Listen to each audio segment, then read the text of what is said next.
Ахмет Байтұрсынұлы, еменнің түбіндегі шошқа. Түбіне бір еменнің шошқа келіп, жемісін жерге түскен жеді теріп. Тойған соң келістіріп ұйықтап алып, еменнің түбін қазы тұра келіп.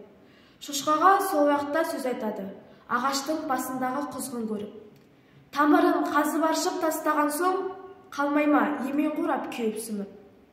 Қураса қурайды деп қайғырман көп, қурамай тұрған менен неме ол сеп.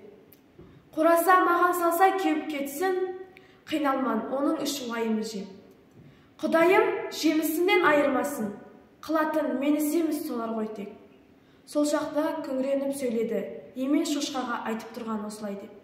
Ей шіркін, жақсылықты білмей тұғын, білсең сен не бетерің бар бейдей тұғын. Жоғары қарай алсаң білер едің, шыққаннан жеміс қайда сен жей тұғын. Дүниеде түрлі адамдар бар, жақсымен арасында жамандар бар. Ғылымды пайдаланып отырса да, сезбейтін сол пайдасын надандар бар.